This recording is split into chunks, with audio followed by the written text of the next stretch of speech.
Maker. Republican Congressman Andy Biggs of Arizona, member of the House Missile Defense Caucus. Good evening, Congressman. Hi, Ed. Good to be with you. I want to start with what Tucker said in his reflections about Kim, who's only in his 30s, wheezing, looking perhaps a bit desperate. With those economic sanctions on his throat right now in North Korea from the U.S. and the UN, is he desperate for a deal? Well, I think he really needs one badly. I think in some respects he is desperate, but I think what the president did is just absolutely brilliant by bringing him out and letting him know, we're going to keep the sanctions on you, but here we go. Here's an opportunity to reopen the door. I think Chairman Kim has to make a deal, and I think that ultimately he will make a deal. But this is just remember, 2 years ago we were talking about potential North Korean war, and here we are talking about potential denuclearization. How incredible is that? Yeah, let's stay on that for a moment, because a lot of his critics are jumping away from that and talking about photo ops.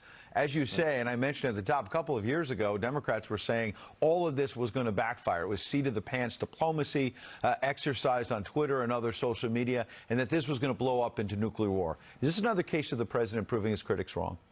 Yeah, absolutely. I mean, let's be honest here. The president takes kind of an asymmetrical or unconventional approach to these things. But in the end, diplomacy is all about symbolism, and that's really what we've seen happen here. Is by doing this, he created this tremendous symbolic momentum on how powerful the U.S. is and how much North Korea actually needs to get a deal done. And I think that is really important. The other thing is you take the cultural aspects of Northeast Asia, and it was brilliant, quite frankly. I mean, where you get this, Chairman Kim basically is allowed to keep his face and hold his face up, and yet reopen negotiations. That's a great move. Brilliant images, perhaps, Congressman. But on the other hand, as I mentioned, this is a dictator with an awful human rights record. Many Americans have been killed. Otto Warmbier is the most recent case, perhaps, that we've all focused our attention and should stay with our attention. Can we trust this man? Is President Trump, sure, the images are great, but so far this dictator hasn't followed through. He hasn't followed through, and he is one of the biggest human rights violators of this century for sure, and his father before him in the last century. Both domestically and with people who are coming over there like Otto Warmbier. So it is important that we put in place absolutely verification tools to allow us to make sure that he's keeping his promises.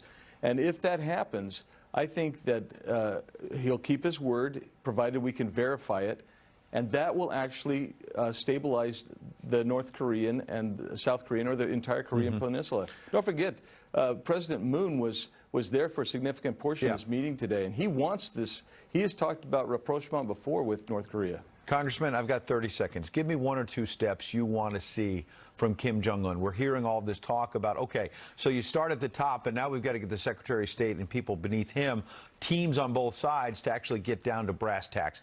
As a member of that caucus I mentioned a moment ago on defense, what are one or two steps we need to see in the next 3-6 months? Well, you need to see immediately an opening for meetings. They need to get a schedule, put that schedule together, invite the right people from both sides there, and then you have to have verification tools in place in those negotiations. And once you've set those parameters, then you're able to take the next big steps, which is how do we start removing sanctions? How do they de-nuke altogether? And those are the steps that you really have to put in place. A process that many say could take years to actually denuclearize. Congressman Andy Biggs, we appreciate you taking part of your Sunday out to join us and our viewers. We appreciate it.